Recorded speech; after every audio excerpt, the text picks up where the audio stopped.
Hello guys! Hello! This is for Capricorn. Capricorn, welcome dito sa aking channel.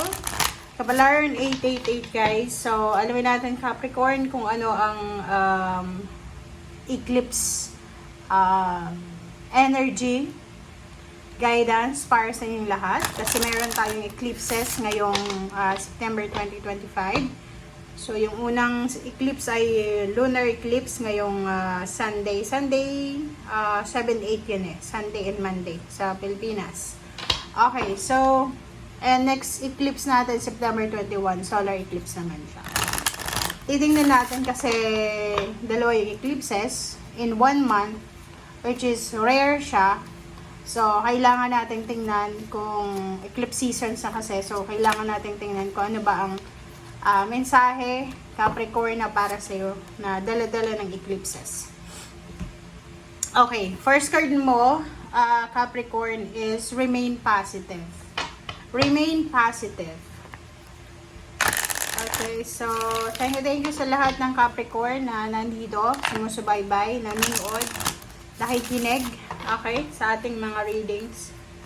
I hope na nasa mabuti kayong kalagayan. Okay, energy healing, remain positive.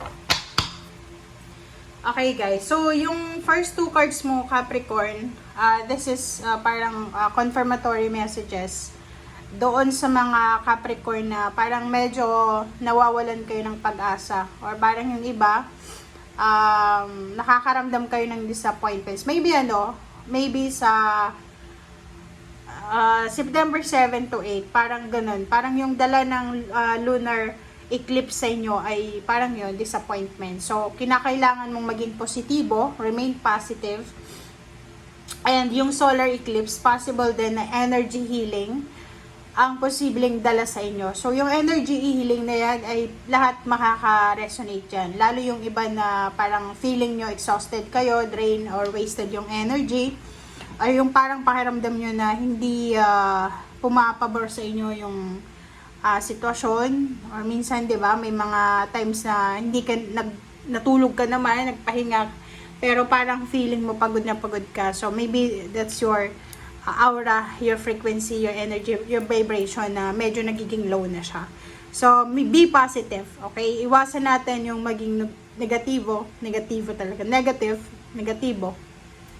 And iwasan din natin yung overthinking, overanalyzing. Iwasan mo din yung tawag dito, yung tamang hinala. Okay? Kasi hindi mo makukuha yung energy healing kung naandyan ka pa rin sa negativity. Alright, so tingnan natin. Let's check the third card. Tingnan natin dito sa third deck kung ano ang message na supplementary message, additional message na kakailanganin. Okay, first card natin is 5 of Swords and 7 of Wands. Oh, diba? This is confirm message. Wow, Hierophant. Oh, okay. So, yung first 4 cards mo, sinasabi ng bara sa'yo na there's a 5 of Swords, parang sinasabi sa'yo na wag mong isuko. Like, halimbawa, may mga hinihintay kayo ngayong September na mangyari. Yung parang expected mo na Like, pagpasok ng August, 'di ba? Parang, or August, or maybe nagsimula ito last year, or maybe ngayon, na sobrang motivated ka talaga. So, either motivated ka na mag-promote sa trabaho, magkaroon ng bagong trabaho, or mag-start ng business, or kung ano man, or maybe relationship. Basta sobrang motivated ka.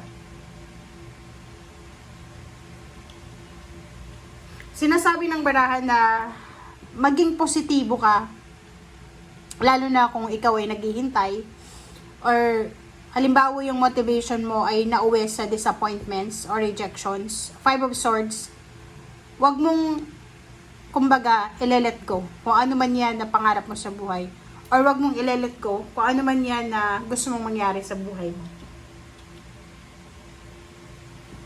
Yung 7 of Swords, sinasabi ng bara sa'yo dito na as much as possible, ipaglaban natin. Okay? You need to fight. You need to stand up.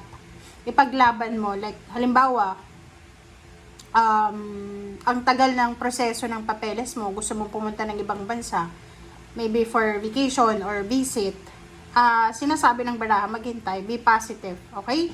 And Hierophant, sinasabi ng Hierophant dito na kung kailangan mo ng mga assistance ng protection or yung mga tao, guidance, parang ganun, hanapin mo yung mga like-minded na tao, 'di ba, katulad mo. And tingnan mo kung sino yung mga tao na naka-relate sa'yo or naka-resonate sa'yo. Halimbawa, may isa kang tao na kilala na yung pinagdadaanan mo siya ngayon na pagdaanan niya na, but etong taong to naka-survive. So, ikaw, sinasabi ng baraha, hindi ka dapat nag-aalala, hindi ka dapat nag-worry, hindi ka dapat na nag-overthinking. Okay? You need to rest. Okay? So, instead na, kumbaga, kasi minsan, hindi naman maiiwasan yan na mag-alala, mag-overthink. But, minsan, kailangan din natin na kontrolin, di ba? I-divert mo yung emotion mo, yung isip mo, yung puso mo sa bagay or sitwasyon na pwedeng magbigay ng katahimikan sa'yo. Kasi there's energy healing here. Parang sinasabi sa'yo, Capricorn, na kailangan mong, yun ang bigyan natin ng priority, yung pag-heal sa mga low energy, low vibration, low frequency na meron ka. Okay? Okay, 7 of Cups, 7 of Swords, 77. So, 55, 77. And 3 of Swords, 2 of Cups. Ang nakikita ko lang sa'yo, you need to be careful kasi you need parang understanding and temperance. Okay? Ngayong yun yung parang yun yung parang mararamdaman mo ngayong September na kailangan mo, especially yung mga eclipses natin, emotion yung dala-dala niyan So, sa relationship, if you're married, if you're having a relationship, may ka-live-in partner ka, sinasabi ng baraha sa'yo na you need to be understanding. Okay? Kasi, sabi ng baraha sa'yo dito na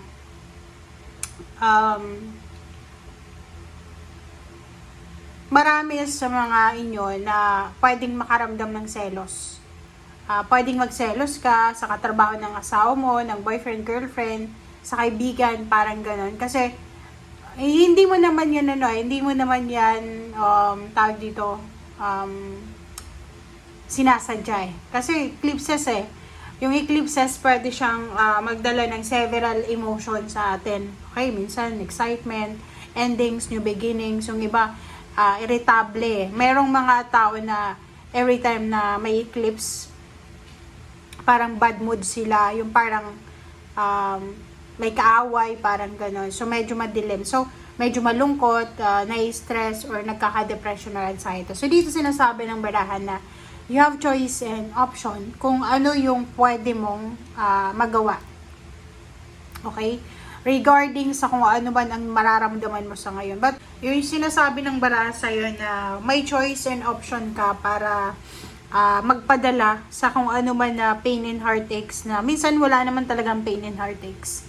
Minsan lang yun emotion, like mga hormonal imbalances, tapos sumabay pa sa eclipses, okay? So, which is, pag halimbawa, ngayong September lang makaramdam ka ng sobra-sobrang sensitivity sa emotion, yung parang siloso, overthinking, overanalyzing, tamang hinala, galit, inis, ano pa ba? So, kung ano man ang maramdaman mo na yan, just feel it, but be positive. Hanapin natin yung way out para makalis ka dyan. Okay? Thank you guys. Bye!